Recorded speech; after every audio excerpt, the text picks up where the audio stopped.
तो हरियाणा पुलिस ने हमेशा से सेवा, समर्पण और शौर्य का उदाहरण देश भर के सामने रखा है। देश में जहां पर भी जाते हैं, हरियाणा पुलिस धाकड़ पुलिस है, ये जवाब ये सुनने को जब मिलता है तब आनंद और गौरव होता है।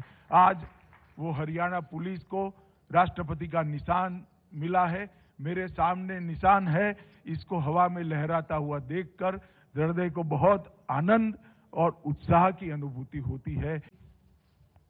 हरियाणा के सफल और यशस्वी मुख्यमंत्री श्री मनोहर लाल खट्टर जी, हरियाणा विधानसभा के अध्यक्ष महोदय श्री ज्ञानचंद गुप्ता जी, हरियाणा के जुझारू और सफल गृह मंत्री श्री अनिल विज जी,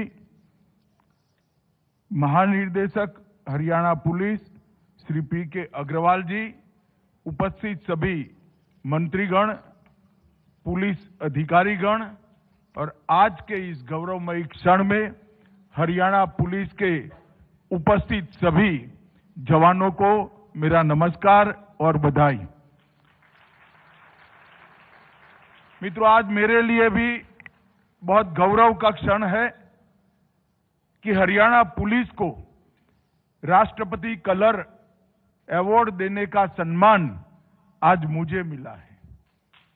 ये हरियाणा पुलिस का तो सम्मान है ही, क्योंकि 25 साल तक सातत्यपूर्ण सेवा, साहस, शौर्य और समर्पण की बारीक जांच करने के बाद ये राष्ट्रपति कलर प्रदान किया जाता है। मगर मेरे लिए भी बहुत गौरव का विषय है कि हरियाणा पुलिस जैसी धाकड़ पुलिस को आज राष्ट्रपति सम्मान देने का काम मेरे हाथों हो रहा है। हरियाणा पुलिस हर एक क्षेत्र में चाक चौबंद रहने का इतिहास रखती है, चाहे वो कानून और व्यवस्था की परिस्थिति को सुदृढ़ रखना हो, सार्वजनिक सुरक्षा सुनिश्चित करनी हो, नागरिकों के जीवन को सुलभ बनाना हो, या राजधानी के नजदीक होने के कारण ढेर सारे आंदोलनों से कुशलतापूर्वक मानवीय तरीके से निपटना हो। हर क्षेत्र में हरियाणा पुलिस ने अपना शौर्य, धैर्य और साहस का परिचय दिया है। मैं इस अवसर पर हरियाणा पुलिस की स्थापना से लेकर आज तक जिनने हरियाणा पुलिस में योगदान दिया, वो सभी को बहुत बहुत बधाई और साधुवाद देना चाहता हूं। हरियाणा पुलिस के डीजीपी को भी मैं बहुत बधाई और साधुवाद देना चाहता हूं, क्योंकि इनके समय के अंदर ये सम्मान आपको प्राप्त हो रहा है। मित्रों, ये सम्मान प्रोफेशनलिज्म और उत्कृष्ट उच्च मानांकों का सर्टिफिकेशन है।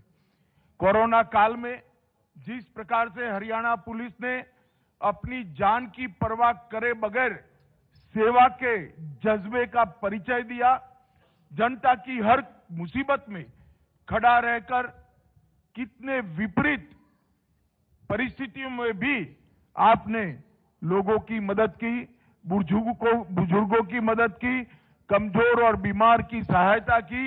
इसने न केवल हरियाणा, पूरे देश भर में हरियाणा पुलिस के लिए एक बहुत अच्छी सुगंध और बहुत बड़े विश्वास की वातावरण की निर्मित की है। इसके लिए मैं आप सभी को बधाई देना चाहता हूं। मित्रों, आज ही के दिन 2019 में पुलवामा में एक कायराना हमले में सीआरपीएफ के 40 जवान शहीद हो गए थे। जब तक भारत की रक्षा का इतिहास लिखा जाएगा, तब तक ये 40 जवानों का नाम सुवर्णमयी अक्षरों से भारत के सुरक्षा इतिहास में चिन्हित होगा। मैं पूरे देश की ओर से, कृतज्ञ देश की ओर से ये 40 जवानों को मनपूर्वक श्रद्धांजलि देना चाहता हूं। और आज देश जो आगे बढ़ रहा है, इसमें आपके बलिदान का बहुत बड़ा योगदान है। इस बात को भी मैं देश के गृह मंत्री के नाते स्वीकार करता हूं। आज हमारी भारतीय जनता पार्टी की नेता, देश की पूर्व विदेश मंत्री और हरियाणा की लोकप्रिय नेता सुषमा जी का भी जन्मदिन है। मैं आज सुषमा जी को भी श्रद्धांजलि देना चाहता हूं। मित्रों, आज राष्ट्रपति कलर प्रदान होने के साथ ही संगठन और संस्था दोनों दृष्टि से हरियाणा पुलिस के लिए ये बहुत बड़ी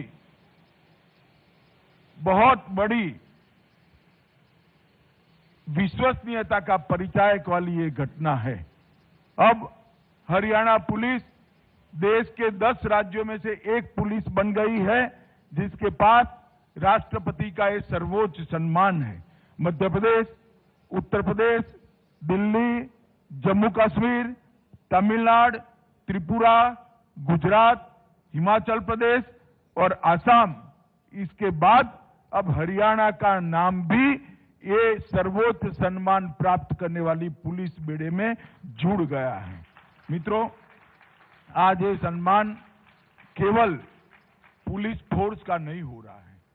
हरियाणा की जनता की सेवा कर आपने जो शौर्य, साहस और समर्पण का इतिहास रचा है, इसका भी आज सम्मान हो रहा है। 1951 में सबसे पहले यह निशान हमारी नेवी को मिला था। उसके बाद में 10 पुलिसों को और कई सीएपीएफ्स को मिला है, मगर हरियाणा को सम्मान मिलना बहुत बड़ी सम्मान की बात है। 1 नवंबर 66 से अलग राज्य के रूप में हरियाणा ने जब से अपनी सफर तय की, चालू की, तब से हरियाणा पुलिस ने हमेशा मिसालें बनाने का काम करा है। सिर्फ 1966 में 12,000 की नफरी के साथ शुरू हुई हरियाणा पुलिस आज 75,000 की संख्या तक पहुंची है और काम का विस्तार 5 पुलिस रेंज, 4 पुलिस कमिश्नरेट, 19 जिले तक, रेलवे पुलिस तक पहुंची है और ये हरियाणा के लोगों के लिए, समग्र देश के लिए बड़े गर्व की बात है। मित्रों, आज यहां पर हरियाणा के अंदर कानून और व्यवस्था की परिस्थिति अच्छी हो, ऐसे राज्यों में हरियाणा का नंबर प्रथम रहता है। और विगत एक ही साल में हरियाणा पुलिस ने कई सारे अंतरराज्यीय गैंगों का सफाया करने में केंद्रीय एजेंसियों, पंजाब पुलिस, दिल्ली पुलिस और राजस्थान पुलिस के साथ मिलकर एक बहुत बड़ा सफलता का मकाम हासिल किया है। और मैं इसके लिए 2018 में स्थापित की गई स्पेशल टास्क फोर्स को बहुत बहुत बधाई देना चाहता हूं। आज के दिन पर हरियाणा पुलिस की स्थापना से लेकर अब तक शहीद हुए 83 पुलिस कर्मचारियों को, अधिकारियों को भी मैं विनम्रतापूर्वक श्रद्धांजलि देना चाहता हूं, क्योंकि 1984 से 94 तक जो 10 साल पंजाब की पीड़ा थी आतंकवाद की, वो पीड़ा को हरियाणा ने भी झेला है, इसका सामना भी किया है और उस पर विजय भी प्राप्त करी है। ये विजय प्राप्त करते वक्त कई पुलिस अधिकारी, कई पुलिस कर्मचारी शहीद हुए। ये सभी को भी मैं आज के इस स्वर्णिम अवसर पर श्रद्धांजलि देना चाहता हूं। मित्रों, कई सारे सुधार मोदी जी की जो निर्देशन है कि पुलिस ने जनता के लिए काम करना चाहिए, अप्रोचेबल रहना चाहिए, आधुनिक तकनीक को अपनाकर लोगों की कठिनाइयों को कम करना चाहिए। कई सारे सुधार हरियाणा पुलिस ने करे हैं। लगभग 600 से अधिक इमरजेंसी रिस्पांस वाहन पूरे प्रदेश को समर्पित हुए हैं और केवल 112 की माध्यम से सभी आपातकालीन सेवाओं को जोड़ने का काम किया है। लाइसेंस से जुड़ी हुई सभी सेवाओं को ऑनलाइन करने का काम किया है। नारकोटिक कंट्रोल ब्यूरो की स्थापना की है और हर जिले में नार्को एनकोड की बैठकें कर हरियाणा ने नशे पर नकेल कसने का काम किया है। हमारे देश के प्रधानमंत्री जी ने आजादी के अमृत महोत्सव के वर्ष में नशा मुक्त भारत का संकल्प हमारे सामने रखा है। भारत सरकार सभी राज्यों की पुलिसों को साथ में लेकर इस पर काम कर रही है। और मैं पूरी देश की जनता को कहना चाहता हूं कि हम नशे के खिलाफ जीरो टॉलरेंस की नीति को अपना रहे हैं और हमने संकल्प किया है कि ये जो नशा मुक्त भारत का अभियान है वो अपने गंतव्य स्थान पर पहुंचकर ही समाप्त होगा। मित्रों, 29 साइबर थाने, 309 साइबर डेस्क आज के जमाने में बहुत साइबर फ्रॉड के केसों को टैकल कर रहे हैं और inter operational criminal justice system ICJS परियोजना के सर्वश्रेष्ठ क्रियान्वयन के लिए हरियाणा को देश भर में प्रथम स्थान मिला है। मैं मुख्यमंत्री जी और गृह मंत्री जी दोनों को बहुत बहुत बधाई देना चाहता हूं।